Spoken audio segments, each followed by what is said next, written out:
through this changing environment that we live in today. So for those who this is your first Good Governance Academy webinar, welcome. Really lovely to have you online, and please join us as the Good Governance Academy community uses the reactions. So our emojis are available at the bottom. So give us a clap, give us a heart if you like things. Really welcome everybody. And we also have the chat function open. And as the Good Governance Academy community, we love to use the chat function. So please let us know where you're from in the chat function. The Good Governance Academy has people registered from 167 countries from around the world. Just done the analysis, 50% of which come from the African continent. Other than South Africa, which is our home ground, Ghana is our next most attended. People from Ghana attend our events the most, and thereafter from the United Kingdom. And after that, from Nigeria. So it's really lovely to have a very good African representation in our community. But today, we also have representation from South America, from Brazil and Argentina. But let me introduce the speakers for today. First of all, a little bit about the B20. The B20 is an initiative that runs alongside the G20. And in this year, it's our inaugural year for South Africa to host the B20 and the G20. And the B20 is specifically aimed at advising and providing policy to the G20 for decision-making purposes and represents business from around the world. And today we have 3 co-chairs of our task force on integrity and compliance. In fact, we've got 3 webinars in collaboration with the B20, and specifically the task force on integrity and compliance. And the reason why is because the close alignment between integrity and compliance and the governance of an organization.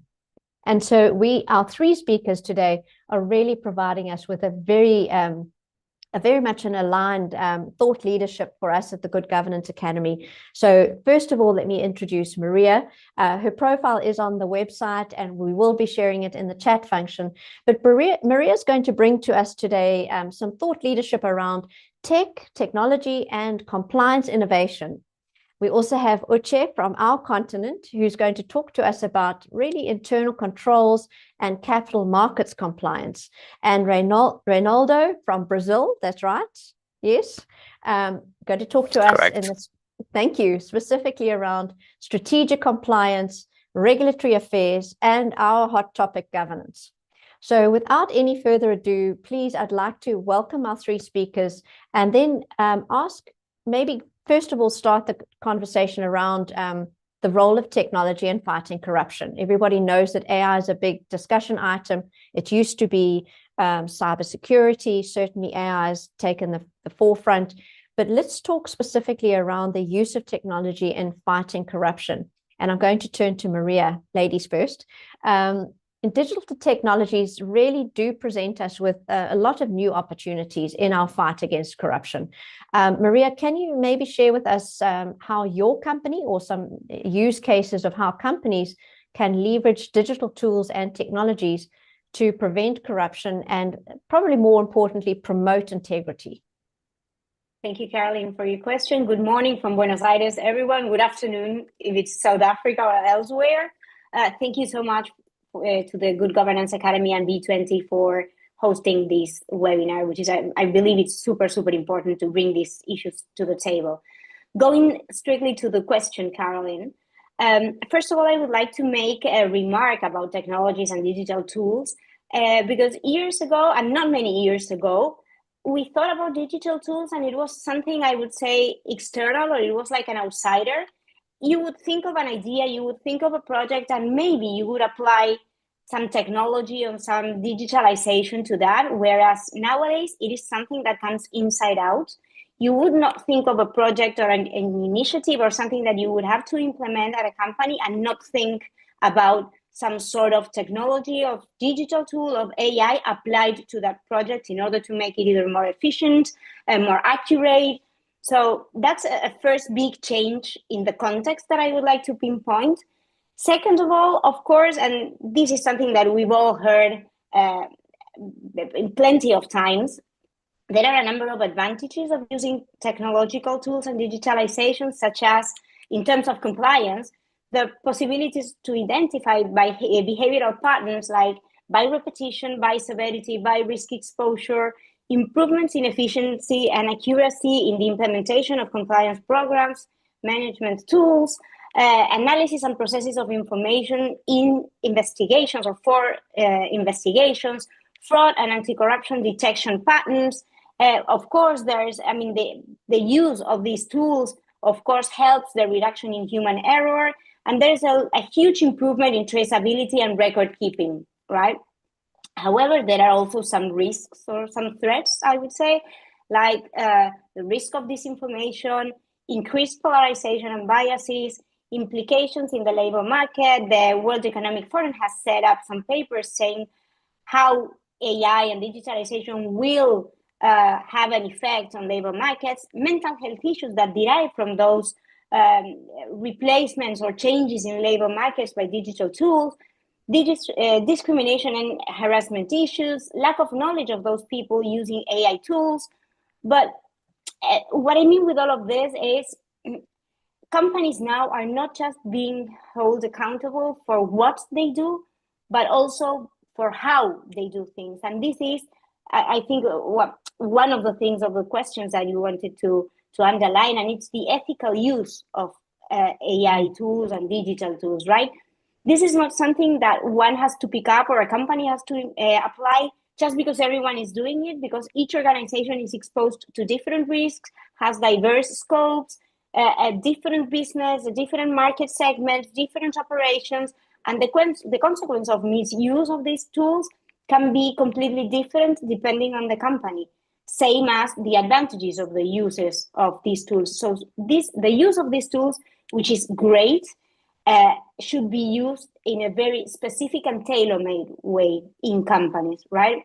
The use of technology and digital tools should not become an excuse to just doing anything in the name of making something more efficient, but it should be a game changer for trust and transparency in a company. And that is the ethical use that we can do of AI and digital tools. There are a lot of papers that have been written. I want to underline OECD principles on AI, which are really, there are 5 principles. They are easygoing principles, but they are super, super clear of what is an ethical use of AI. They speak about sustainability, about the respect for human values and human rights, about trustworthiness, transparency and explainability, security and safety, accountability. So that is a document that companies should take into account when talking about the ethical use of AI. And last but not least, and again, related to the ethical use of AIs, I always like to see these as 2 sides of a same coin. So you can approach the question in this way: the role of AI in the compliance framework and the compliance role in the AI framework, right? So one of the things is how you apply AI and digitalization to your compliance program to make it more efficient, more transparent, more traceable, better in terms of reporting. And the other side of the coin is how compliance joins teams in your company that are working on AI tools to make those teams a lot more ethical and transparent, taking care of data privacy, security, confidentiality. So that is another way that I like to see the matter as a 2-sided coin. Thank you. That's such exciting information. I've been capturing some of your quotes. I think there's lots of quotes there. So for people just to get their heads around, I'd like to move to Uche now. And Uche, in terms of practical compliance in capital markets, so we have a lot of, and I see in the chat function, thank you for that, lots of people from the capital markets here today. So a question to you: you have worked extensively in internal control and in capital markets operations, but what are some ways that you found digital tools can strengthen transparency and compliance in capital markets, and specifically in corporate actions? How do you use those tools? Thank you very much, Caroline, for that very important question. And I would like to situate my perspective on the ways digital tools can help strengthen transparency and compliance in the capital market, and probably, I would say, in the entire corporate world, from two perspectives. One, I see two use cases, one in transaction monitoring, whether for the purpose of detecting fraud or for the purpose of identifying what we call suspicious transactions that are going through the organizations. Another one is the perspective of legal entity identification, which is a key component of what operators in the capital market and indeed the corporate world have a responsibility to work on. Now, talking about the relevance and the use of digital tools in strengthening transparency and compliance in the corporate world, I would, especially as it relates to transaction monitoring, I would say that digital innovations, they provide unprecedented opportunities to strengthen internal controls, enhance transparency, they detect irregularities in real time, and they reduce the scope for discretionary decision making that can sometimes be error prone and may, in some cases, enable corrupt practices by those who are even meant to help to use this system to monitor transactions. So digitalization can help to provide opportunities to strengthen the controls around transparency in this area. The second area I see a lot of benefits from digital tools is that digital technologies lend themselves to proactive risk detection for operators. They lend themselves to pattern analysis in vast data sets and automated transaction monitoring systems that can operate continuously at scale. You can imagine an operator in the capital market or in the larger corporate world that processes hundreds of thousands of transactions every day, and these are happening from different channels, very many transaction channels at different locations. But there is a need and imperative for them to ensure that the transactions that run to their systems do not go and create exposure to the world, to the corporate world, the economic world, by way of financial crimes, money laundering, terrorist financing, or whatever. The amount of data set that is involved is so huge, and the risks that come out of this are quite enormous. Digital tools enable these organizations to be able to proactively identify these risks through pattern analysis over such large data sets that keep increasing over time. This you cannot do when you use manual processes or you use very medium-scale technologies to run it. Now, digital tools also improve the effectiveness of due diligence processes beyond the reach of traditional compliance systems. AI-enabled digital technologies can analyze communications, financial transactions, and third-party relationships with high precision, identifying red flags and corruption risks before they materialize. So what we see today, about 15, 10, 20 years ago, many of the organizations in the financial markets, financial industry, had some algorithms, some systems, automations that have certain rules which will be used to look at transactions on an post-factor basis. Over time, with the enhancement in technology, AI is being deployed to even improve the scope of technology used in transaction processing, where machine learning that adapts from what has happened in the past and enhances the algorithms and logic of the transaction monitoring system is enabling higher precision decision-making, enabling identification of red flags in a better and more accurate manner, and also interfacing this with a wide array of data, communications, etc., whether on the internet or through government registries, where you have beneficial ownership of companies, etc. The integration of all these wouldn't be possible in a manual system or in a system that is not enabled with the type of technology AI today that exists. This is going to be a game changer for capital market operators and indeed the wider corporate world as we navigate the challenges of the world going forward. These technologies also can empower stakeholders to access, analyze, and act upon information with unprecedented speed and precision, helping to ensure that both institutions and individuals are held accountable. So it goes beyond the scope of the compliance team is, say, a capital market operator being able to analyze transactions that have occurred. It enables individuals, if you like, regulatory authorities, if you like, talk about the internal auditors in of the organization, to be able to also have access, gather all the information, and ensure, because the results are coming out from algorithms that the AI has already been implanted with. output is coming out, enabling the users to be able to know what is going on and be able to hold individuals, even the team in the compliance team, the team in the audit team, or whoever accountable. This would ensure that everyone comes to the table with a very clean hand and that people are doing what they're expected to do. Transactions coming into the systems are the appropriate transactions and not transactions intended to fuel or fund money laundering, terrorist financing, or proliferation of weapons of mass destruction. Digital technologies also enable organizations navigate a more interconnected economy, under which they are under rising pressure from regulators, investors, and consumers to uphold ethical standards and ensure clean supply chains. What they do is to leverage digital technologies and proactively address risks, enhance compliance processes, and establish more resilient and accountable governance structures. Digital technologies also enable faster data-driven investigations and audits by detecting anomalies, automating analysis, and identifying irregular behavioral patterns, helping the organizations to prevent and respond to misconduct more proactively and effectively.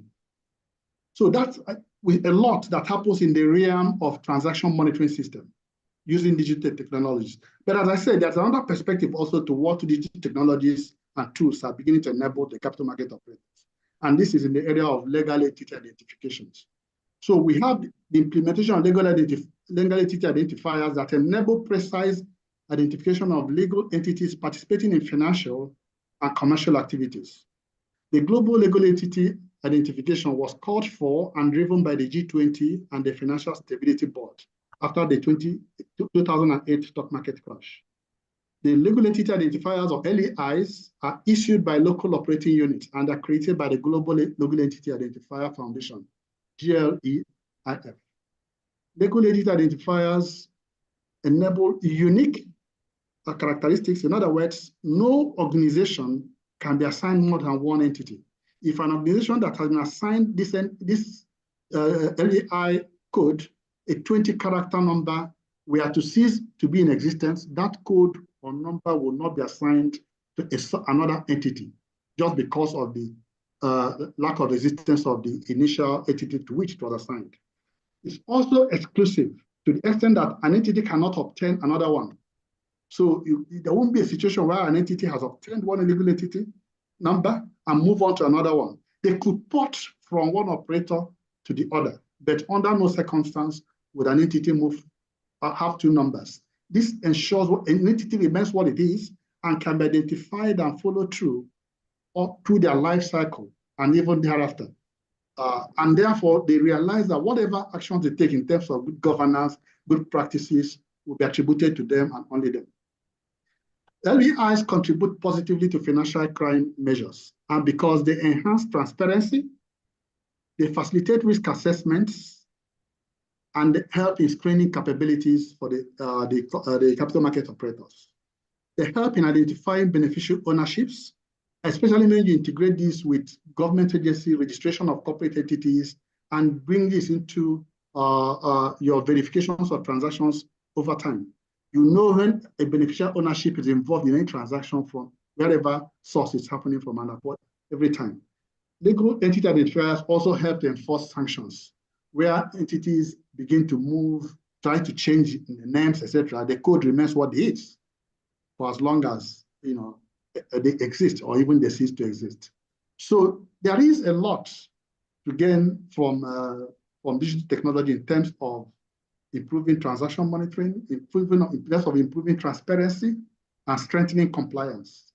But in spite of the immense benefits from digital technology, there are a whole lot of concerns and issues. My colleague, Maria, talked a little bit about this also earlier in her presentation, issues around data privacy and security, issues about digital divide in compliance capabilities, whether in terms of geography or in terms of segments of the economy, the commercial entity, the small and medium scale enterprises versus the large corporates. There are issues about digital skill gaps in terms of what people know today and what is required in the emerging world of advancement in technology. In terms of regulatory fragmentation, because there are so many regulations around digital technology in different countries, some of which may not be completely aligned to what should help to drive the global economy in the months and years ahead. There are also issues around digital AI sovereignty in terms of what AI solutions developed in one country we use in another country that hasn't advanced to that level of AI capabilities. There are issues around surveillance and authoritarian abuse, where the information and digital technology may also be subjected to abuse by some users. There are concerns about job displacement by the operators in the capital market and the larger corporate. Issues around algorithmic bias and discrimination, and on in terms of the concerns raised. And it is for these reasons about the benefits as well as the issues that we have with digital technology that there are two key enhancements that are imperative. One, we need to promote the adoption of international frameworks for the responsible use of technology in anti-corruption and integrity measures. And two, we need to promote the use of digital identity integrity tools such as LEIs to enhance transparency.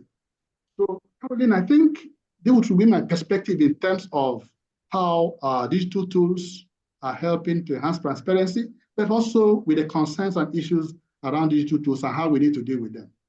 Thank you. Thank you very much. I think that's a lot of food for thought. It really certainly bridges from what Maria was saying into, as you say, the practical application in corporates and capital markets. And there's so much information. Thank you so much, everyone, for the questions. Managed to provide some responses to the questions, and of course using AI to provide the answers. So we need the thought leaders just to confirm that those really are the answers. And I loved your mention of AI sovereignty, and I really want to come back to that, because that we need to have a look at specifically the B20 and the B20's recommendations to the G20 on AI sovereignty and every nation's ability to independently develop and control and regulate and deploy AI technologies. But I know Ronaldo is there, and Ronaldo, I really want to ask you the next question, and that's specifically around the governance. And we have got a very large governance and leadership community online today. So when it comes to strategic compliance and governance, from your perspective, how can organizations align digital compliance tools with the broader business development and regulatory goals that they have? So thank you very much, Caroline. So good morning to all of you, for colleagues from here from South America. Good afternoon and good night to all the audience. Yeah, so it's a very pleasure to be here, also participating in this webinar. I would like to thank very much the chairs from the B20 Integrity Compliance Task Forces, Huayda and Ashley from Deloitte, who kindly invite us also to the discussion. Yeah, I think that Maria and Ukti quite broadly explained all the benefits to use technologies. Yeah, and there's several ways to implement technologies for compliances. There are several different ways to do it correctly, but there's one way to do it wrongly. Yeah, that's separate from the business. Yeah, so the usually business are implementing nowadays several new technologies, not only AI, but different type of technologies related to traceability. When you go to transportations, when you go to customer behaviors, when you go to even internal transactions monitoring, as very well explained, when we take, for example, travel expenses, costs, procurement, donations, sponsorships, and therefore there are several fields where technology is being broadly implemented and broadly utilized by the business. Yeah, and the compliance organizations need to look to all these potential utilizations of technologies and to understand mainly the risks related to that. Yeah, and since you identify the risks, yeah, the B20 teams, yeah, also looking for that. Yeah, and make some recommendations regarding the ethical utilization of technologies. Yeah, and our very first recommendations is exactly as Uk very well mentioned, that's encourage the adoption of international frameworks for responsible use of technologies, not only in anti-corruption and also for integrity measures. Yeah. And for that, we needed to take in consideration several things. Yeah. First of all, that's we need to embed the ethical standards for responsible use of technologies, digital technologies. What does it mean? It means that the actions that you implement also need to not only to foster or to make their business more agile, but also to do it in a very ethical way. Yeah. Of course, you need to communicate and to train your team related to that. The private sector is always incentivized to adopt these new technologies. Yeah, but you also need to think about your ecosystems. Yeah, you need to think about your small and medium enterprise that are connected to this ecosystem. And also you need to think about the potential public and private collaboration for that, because in this digital world you need to use several data that's not only belongs to your company, yeah, but it's also belong to the entire society. Yeah, but for that, of course, there's a lot of challenges. Yeah, most of these challenges still do not have a clear answer up to now. Yeah, we have seen some successful implementation of some governance, international governance related to that, like the well-known European Union GDPR that was broadly implemented not in Europe but across the world. Yeah, but if you look, yeah, for some new ways or the new regulations related to artificial intelligence, for example, yeah, I think that even the European Act related to artificial intelligence was have some challenges related to that. Yeah, we see some new measures from interesting measures from China, like this interim measures for management of generative AI services. Yeah, we also see some very interesting initiatives from Saudi Arabia, like the Saudi Data and Artificial Intelligence Authority. Yeah, and even the United Nations through the UNESCO, they have some recommendations of on ethics of AI. Yeah. I think that Maria pointed out a very interesting principles from the OECD that need to be understood and also implemented and followed. Yeah, but there is still a lot of things to do, or I think that we have more questions of nowadays that really answers them. But to be precise, yeah. Come back to your question, Caroline. I think that it's very important that companies, yeah, embedded in their code of conducts, yeah, these new challenges related to technologies, yeah. If not only the code specific conduct for technologies, yeah, but also from the business principles, yeah, we need to look to these international frameworks, yeah, and to have a closed and diligent observation on that. Of course, all of us we are concerned that these regulations could not be, let's say, over-regulated or stop the developers of new technologies. Yeah, velocities or that to be agile is very important in this field.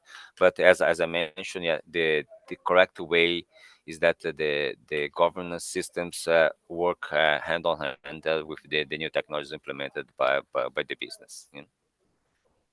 Thank you so much. I'm just going to launch a poll quickly, just around where people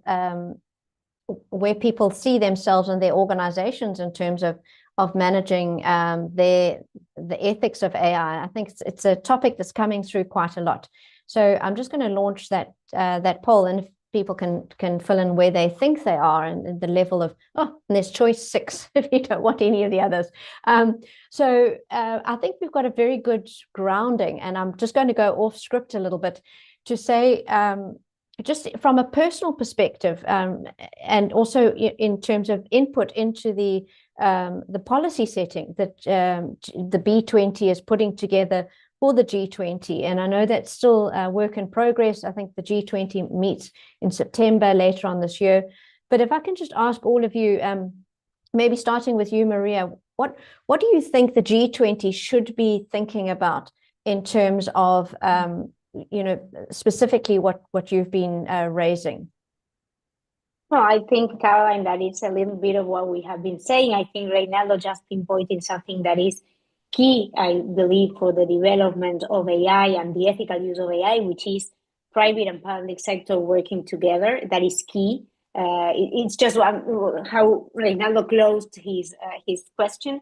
And I believe that, again, as Reynaldo said, there are many good uses of AI and digital tools, and there's only one bad use, or there is only one way to not use it properly.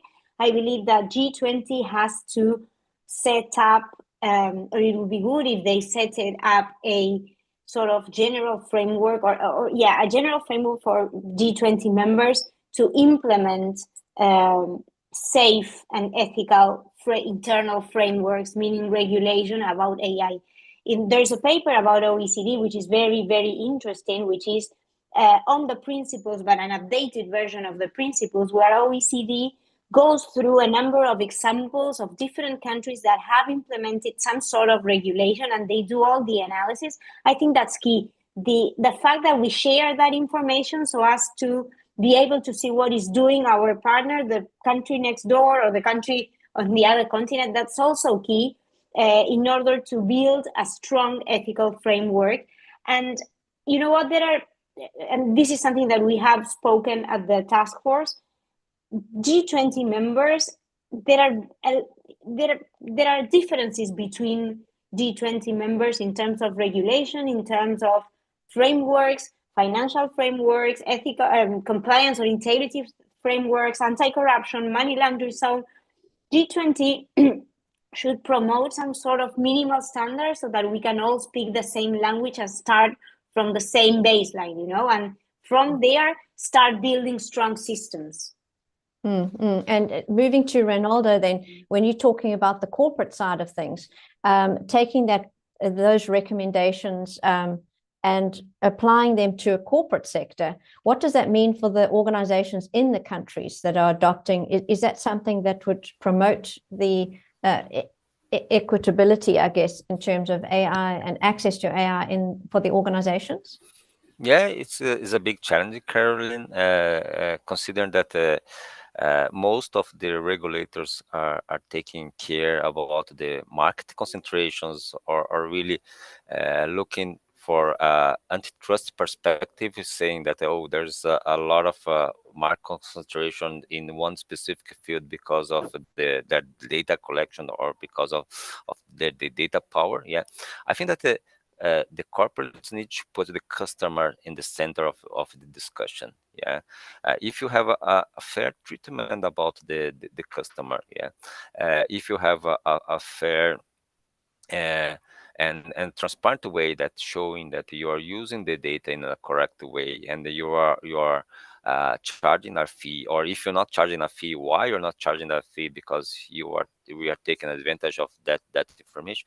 That is key for the customers, and they have a good feeling about a good service related to that data. Yeah, I think that the main challenge that we have nowadays is that the governments are trying to control this concentration of the market. That's quite normal. Yeah, and the way that usually the governments react to that. Yeah, but it's quite impossible, I would say, because of the markets change completely from day to night, and it's dramatically changed also the concentration of the markets. Yeah, and we need to really put the customer on the focus, on the central point of that. Yeah, and that's, I think, that is a good way that the G20 governments could look to that, and of course put some barriers, and also charge some wrongdoers from some specific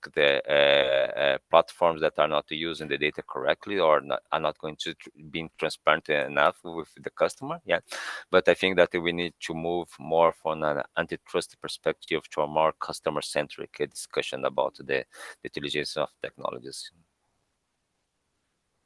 Thank you. And I think what you're talking about in terms of the managing of the ethics, do you think that countries are equipped to be able to really oversee ethics? And given that ethics is and we're in the integrity and compliance, and it's almost like two sides of the one coin. Is that compliance is very rules-based, and integrity is very behavior-based, and ethics of AI is quite behavior-based. So do we have in a government what it takes to really manage behavior as opposed to compliance with laws, do you think?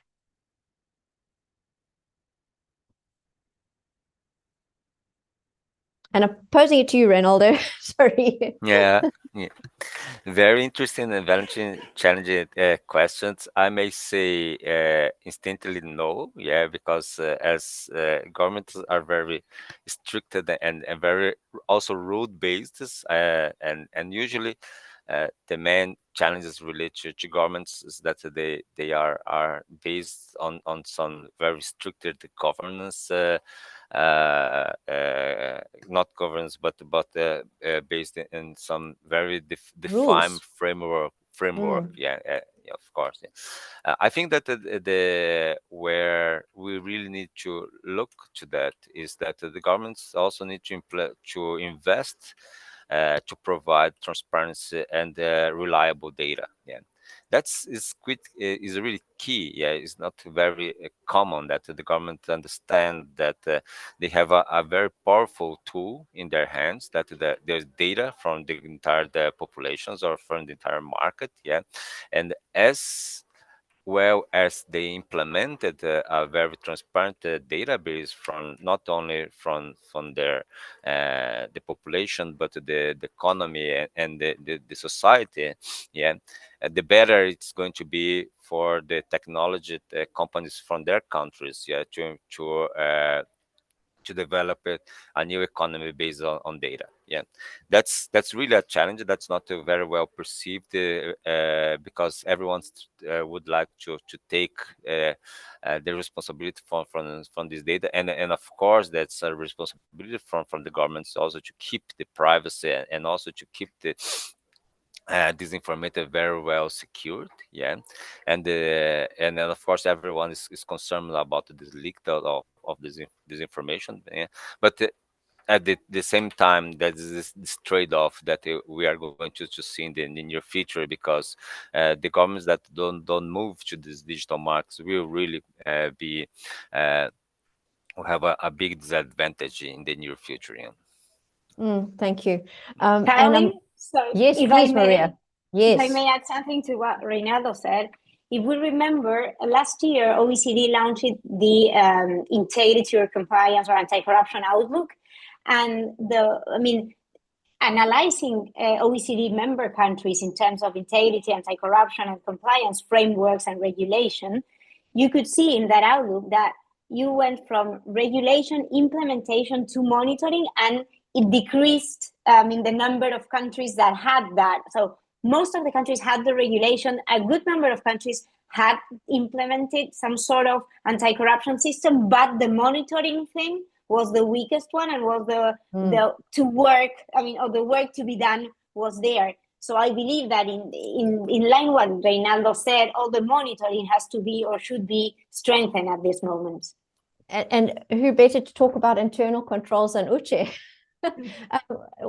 How do you think that governments can start shifting their frame of reference from lawmaking to actually monitoring and oversight? Do you think they've got what it takes from an internal control perspective? Yeah, I think they do. Most of it, you see, when you talk about the government, it's about government using the agencies of the government. If you're talking about, say, the financial markets, you have the stock exchange. If you're talking about the banks, you have the central banks or the prudential regulatory authorities. There are so many agencies, even the anti-corruption agencies in many of the countries exist. And they have the capabilities. Many of them are being trained, and they already can get more and more training. But again, this is where the organizations like the G20 come in. The G20 has 60% of the world population, 80% of the global GDP. The G20 has been a pace setter in driving economic innovation, policy innovation, etc. So the G20 can work in harmony with these governments in the various countries, and again, working with the agencies of the government to be able to enhance capacity and implement all these things we talk about. They're not, I don't see them as things the paraphernalia of governments in the various countries cannot do using their agencies. What they need to do is to invest in the human resources by way of capacity building. But again, from the G20 and the sovereign levels, to also tweak the regulatory frameworks for all this to happen. We talk about AI. It's just coming from all angles. There is need for some symmetry somewhere where a direction is coming that is this represents, so to say, a global gold standard for what it is to implement AI. And just like you have the Basel II for the banks, etc., there is a standard defined, and the various countries now go about domesticating them through their regulatory authorities. We can drive this through the G20 and move it to all the countries as appropriate. I think it's possible. Thank you. Yeah, absolutely. And you spoke about AI sovereignty. I'm not going to let you get away with that one. And specifically, maybe my question is more around the African markets, the African capital markets and the stock exchanges. And do you think the use of AI, if we get AI sovereignty in Africa, that we can actually be more competitive as capital markets and stock exchanges by leveraging the capabilities of AI? Yeah. See, AI sovereignty is not an absolute sovereignty. It's just like I say, the prudential regulations under Basel II. It's not absolute. There is a framework defined by an internationally accepted body represented by various countries. They came out and defined the standards in a similar way. The AI framework, there are people who want sovereignty.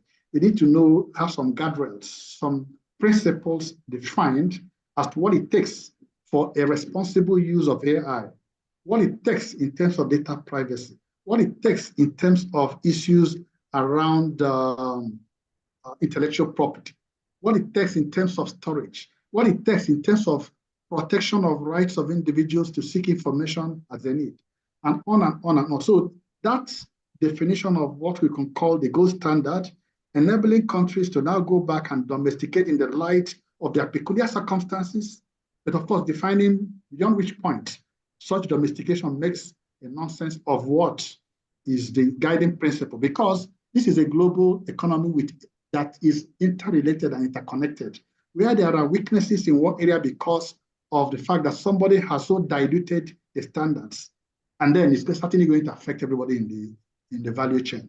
So for me, it's a combination of sovereignty, the sovereignty defined based on some understanding of gold standards, and which will be adjudicated in the various countries by responsible government agencies that have the capacity to implement such sovereignty in those areas.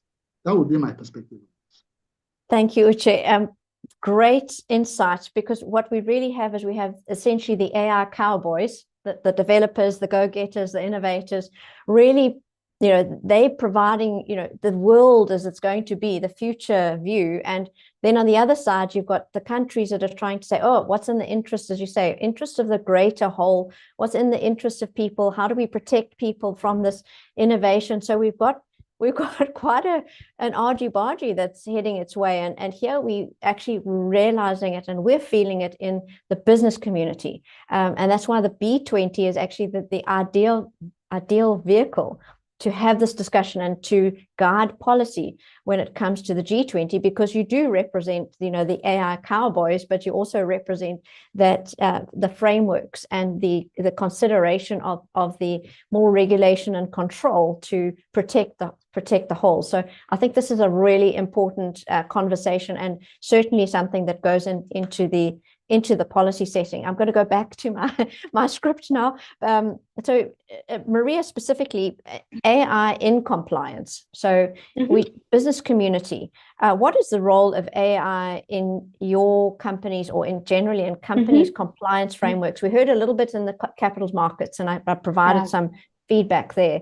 And then how do you, and we heard about that actually most people are not, let me just bring up those poll results again. Sure. They're still up. I'd say, what have we got? 20, 30, 40% have either not got any AI ethics of AI oversight or have just started the process. And the 40% are also saying it's early days. So we've got 80% saying that, look, this is really early days for us. So what are your recommendations around that?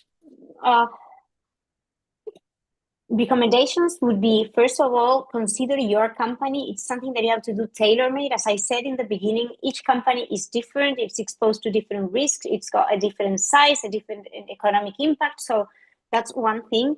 Second thing, when you implement AI tools, and I will give specific examples of how we did it at YPF, you have to, first of all, identify the risk of the area, of the part of your compliance program where you are implementing that tool, so as to see what happens if it goes wrong. Then you have to do it in a controlled environment. That means you first of all have to build whatever tool you are thinking of. You have to test it with internal clients and with your own team, and only then, after a period of testing and educating that tool into what you want, then only then you can launch it. And then, of course, after the immediate launch, you have to go through a very strict monitoring process or period of time, so as to make sure that whatever you did and whatever worked during the pilot version of the tool is effectively working when the tool has been launched and is being used by either you in the compliance or you and maybe a business area. In that sense, we have 3 different tools at the moment, all of which we developed them with the IT team. So these are internal developments based on ideas from my team, from the compliance team. So one of them, of course, is a chatbot, which is called Ethos. And so we answer more basic questions of the compliance programs, like what is the conflict of interest? Should I declare the conflict of interest? What are the reporting channels? How do I reach the reporting channels? How do I reach the compliance team to make a live report? Basic questions. Using AI to teach the ethics of AI. Exactly. Brilliant. Second, what we did is a AI transaction control tool. In terms of our third parties program, what we do before having a commercial relation with a third party is we map that third party, whether it's a person or a company, and we classify that third party based on a risk matrix. So, for example, Caroline has been assigned a high-risk classification. So based on that, we have specific mitigation actions for our commercial relationship. So that's the pre-analysis. The post-analysis is the AI tool where we integrated your profile based on that pre-analysis or that due diligence process where we classified you as a high-risk third party. And we integrated that information with our ERP, which is SAP, with all the information from the commercial relationship. We set up a list of 6 algorithms that bring me red flags. So if your relationship with all the documentation that we have integrated in those systems brings or picks up or lights up any of those red flags, then we can directly go to your commercial relation and go further into the analysis on what's happening that red flag appeared. This is updated every day at 6 p.m. So we have live information on our third parties programs and the transactions of the company. And we also have different indicators of all those transactions that have been that have lit up red flags, saying how much money does that mean for the company, how many third parties there are, how many commercial relationships there are, what's the length of that contract, and stuff like that. And the third tool that we are working on, it's again for the third parties program. And when the business is going to start a commercial relationship with some third party, they usually ask they ask every time they ask a due diligence process to the compliance team based on this risk matrix. So we have a sort of template of the memo that we send the business area with all the findings, of course, based on public information. So what we are doing is working on a tool that would bring all that public information based, again, on specific red flags, build that memo based on our template so as to provide the business with that memo with all the profile of that third party based on public information a lot faster than if we do it manually and we go through the analysis ourselves. And last but not least, what we did last year was we digitalized all the management of the compliance program. So we have a big compliance dashboard where we have all the information on trainings, on declarations of conflict of interest, on reports, on third parties programs. So we filter that information and we can know if Caroline accepted the code of ethics, when she accepted the code of ethics, which trainings she took, whether those trainings were virtual or in-person trainings, if she did the e-learning, if Caroline has reported any breach of the compliance of the code of conduct. So everything, and that helps me, given that I report monthly to the CEO of the company and quarterly to the board of the company, that dashboard allows me to bring, like just pressing a button, all the information from a month, from a quarter, from a semester, or from the year, from the compliance program. Brilliant. It really helps a lot. Automates all of the manual tasks. There's a couple of critical enablers there, data being one, accurate data, having access to accurate data. I can imagine that on the other side, the human rights people are going to talk about surveillance. You know, how much surveillance is good and how much actually oversteps the mark.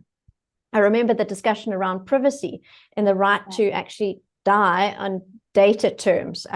So I can imagine that with AI, we're going to start getting these conversations happening as well, and trying to remove a personal information from something that's been highly summarized, and those AI bots is going to be really difficult as well. Just like trying to change from one blockchain system or technology to another, practically impossible. Well, for example, Caroline, in the team, the investigations team, and the information that the investigations team has is kept in a different hard disk, and the rest of the compliance team does not have access to reports and investigations, given the, I would say, the confidentiality that we have to keep about those reports. We really do respect those things in a very, very strong way, so as not to have any trouble later on. So you've given examples of actually how you've developed and using AI technologies. Maybe going to Uche, are there any specifically most promising digital innovations for strengthening internal controls or even digital misconducts? Have you seen any? There's so many AI tools, right? But have you any specific innovations that you would like to highlight?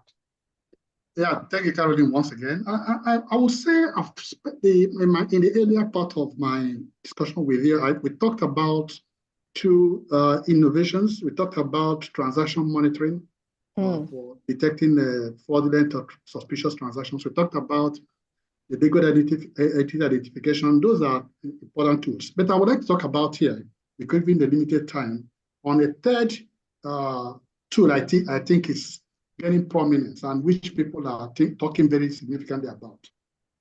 This is with respect to implementation of a digitally enabled and secure, inclusive whistleblower platform for reporting integrity breaches.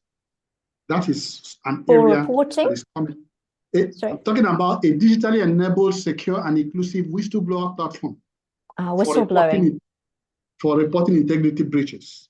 Because we see that despite the vital role and that potential whistleblowers often remain silent due to fear of retaliation, lack of confidential channels, or mistrust in the fairness of reporting systems.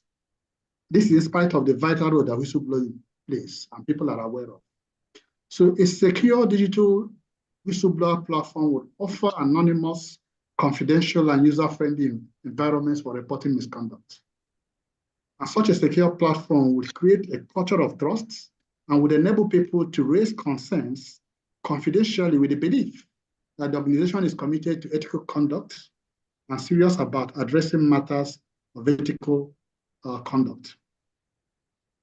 When you come to an AI-driven digital system, it can analyze whistleblower reports. It can identify patterns and anomalies that might indicate systemic issues within the organization. In other words, it's not just about having an opportunity for people to report. It's also being able to use the information or analysis of the data of previous reports to be able to make some decisions to make the organizations better and to move forward. I'll give an example.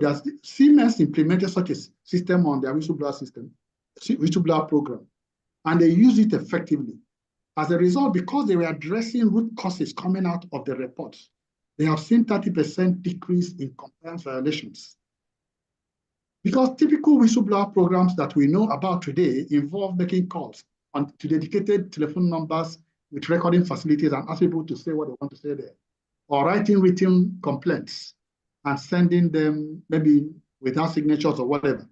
These do not provide enough anonymity, as people still fear that their voices or their writing styles, etc., could be deciphered and could lead to probable victimization. Also, the individuals with responsibility for evaluating the complaints under such manual environments sometimes may miss out on some of the complaints or mistreat them. So to tap the full benefits of a digitally driven whistleblower program, we should just enhance and enforce a comprehensive protection for the whistleblowers. We promote a secure, anonymous channel, and we should encourage multi-stakeholder cooperation with public and private sector organs to build this in the system that ensure that adequate legal protection for whistleblowers exist. We should invest in the capacity building process and training for, as well as create digital literacy to enable potential whistleblowers to use the platforms effectively. We should also develop and strengthen capacity for internal audit functions to effectively use these platforms in the investigative and reporting work. So I think it is very important in terms of this innovation of using digital solutions.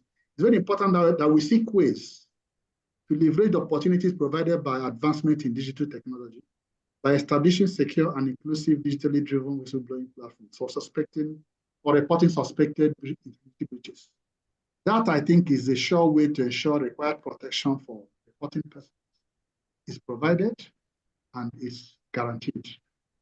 Thank you. Thanks, Uche. I know we're running out of time, but here's a question from somebody who knows. She's the CEO of the Ethics Institute and co-founder of the Whistleblowing House, which many South African whistleblowers subscribe to and make use of. And she's asking, even though people can report anonymously, do you have any tricks and tips on how to ensure that the organization doesn't try to identify the whistleblower instead of actually investigating the complaint? So it's really a trust issue, isn't it? Exactly. And that is the point about having it to be digitally driven. And when you have the framework for responsible use of technology, which is the overarching principle that will guide all of this, one of the principles will be that when you go into this digitally driven solution, that it doesn't leave footprints of the person that reported. In other words, person logs in. It doesn't have to say it was reported by Mr. Uche or Mrs. Caroline or whatever. So people just log in, state what they want to state. It's up to the organization to review. So the capability to put a digital footprint is taken out of this, creating the required anonymity. When people are writing or making calls, their voices could be deciphered, their writing styles could be deciphered, but they can just go there, clicks on this, or type what they want to type. It can even be some drop-down buttons. What is the nature of the complaint? This, it picks on this. And without creating a digital footprint for the user that's making this complaint. I think that's the key component of the responsible use of technology that should be defined as a framework for the implementation of such digitally driven whistleblower frameworks. Thank you. Brilliant. Thank you, Uche. And I know we've run out of time, but a last question for Ronaldo. I can't let you go. And Maria, you wanted to say, and I'll give Ronaldo the last word then. Yeah, sorry, Ronaldo. No, just one thing to add to what Uche said. There are two things that I believe that are key for keeping anonymity, and it's communication and trainings. You have to tell the organization what you expect when you make a report. You have to talk to them about the anonymity, the importance of the anonymity, the importance of confidentiality, because many times what happens is you make a report, Caroline, and then you go to your mate at the next office and say, like, you know what, I made a report about this and that. And so that's the way you most probably lose confidentiality and anonymity. So key things, communications and trainings, so that the people in your organization know what you're expecting from them in terms of respect to confidentiality and anonymity. Thank you. So, Ronaldo, I'm going to take a leadership perspective here. We've got leaders are most often the older generation. We haven't conquered the intergenerational diversity on boards yet. So they need a lot more training. This is new terminology, AI, etc. This is a new world for them, whistleblowing, digital enablement, chatbots, etc. What is your key message to governing bodies, to leadership of organizations today, and navigating not only this, but also the regulations that are coming through around this, the frameworks? Sure. To be very precise, because of the time, Caroline, I think that you split this webinar in very well organized two separate blocks. Yeah, the first one, I think that the boards need to foster, to accelerate, to incentivize, to really to bring all the attention to technologies and really go closer to the business, and they really incentivize the correct utilization of technologies, as we discussed in the first part. Yeah.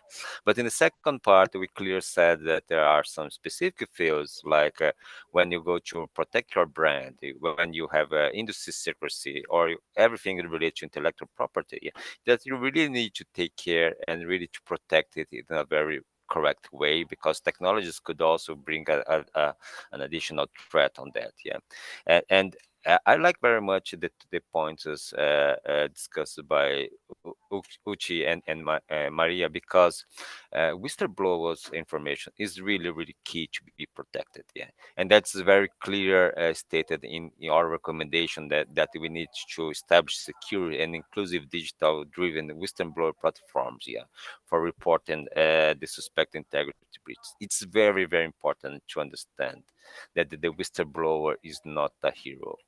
Whistleblowers are not hero. Yeah. Very unfortunately, a lot of films from Hollywood always shows the whistleblowers as one very important person, and so on and so forth. But the large majority of the whistleblowers come from some areas that are very unprotected. Yeah, women specifically has a specific protection when they are whistleblower related to some sort of harassment. Yeah, they cannot have their identity disclose it in any sense. Yeah, because the whistleblowing process is very critical. Yeah, of course, as Maria said, there are some people who would like to show up. Yeah, but also these individuals need to understand that the investigation process is a long and a very unsecure way that we are going through it. Yeah, so the protection of the whistleblower identity is really key. Yeah, and it's going through technology, because technologies could always give some sort of information about the whistleblower.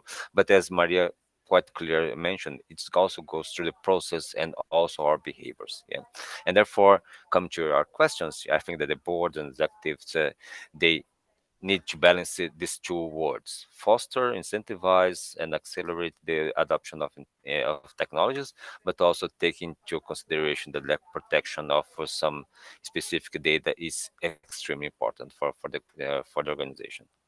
Brilliant. Thank you very much, everyone, for a fabulous webinar today. Thank you for the attendees online. Please show your support with the emojis. We'd love to hear you and see your reactions. It's been lovely having everybody online. I know we've gone over time a little bit, but I hope that you found value in today's webinar. Thank you so much to the speakers, our co-chairs of this task force today. Thank you, everyone, for joining us. Goodbye. Thank you very much.